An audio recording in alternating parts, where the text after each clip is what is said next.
The Redragon K599 is only $50 right now, which is super cheap for a mechanical keyboard. So can a keyboard this cheap be any good?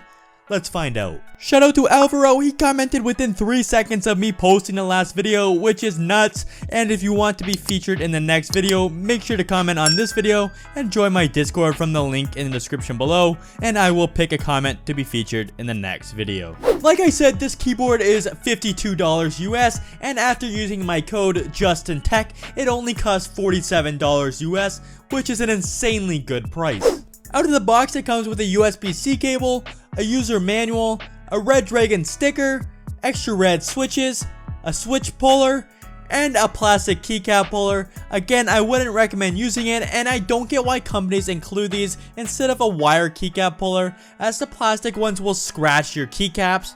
But this keyboard is super budget friendly, so I do get it. They market this as a compact TKL keyboard, as it only has 70 keys and no function row, so it is basically just a 65% keyboard with a couple extra keys, which is my preferred size for a keyboard anyways. For such a cheap keyboard, it weighs quite a bit at just around 1.4 pounds and has a solid aluminum frame and a plastic case. The aluminum frame makes it near impossible to flex, and the case is really good quality. The bottom of the case has rubber feet to keep it from sliding, and height adjustment, which I hardly ever use on any keyboard, but it is nice to see if some people like using it. Also on the bottom is a cutout for the USB wireless receiver, as this keyboard is also able to be used wirelessly. The USB-C port is on the side of the keyboard, and the on and off switch for wireless mode is right next to it, as well as the battery indicator light to see if it's low on battery.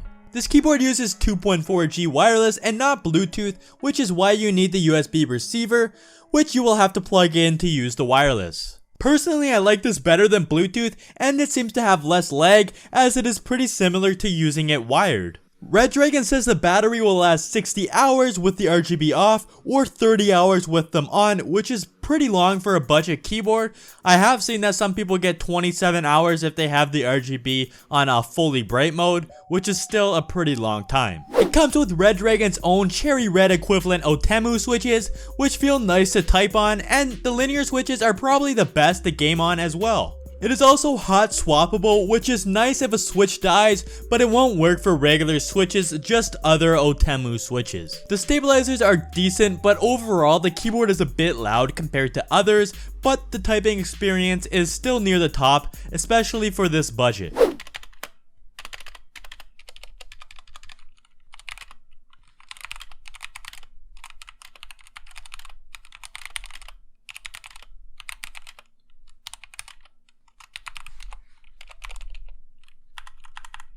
The keyboard allows you to control everything on board, or you can use their software.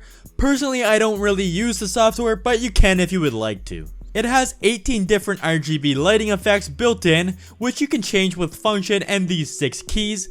Also, the RGB is super bright overall. And all keys are N-key rollover, meaning that you can press all the keys at once and they will all register.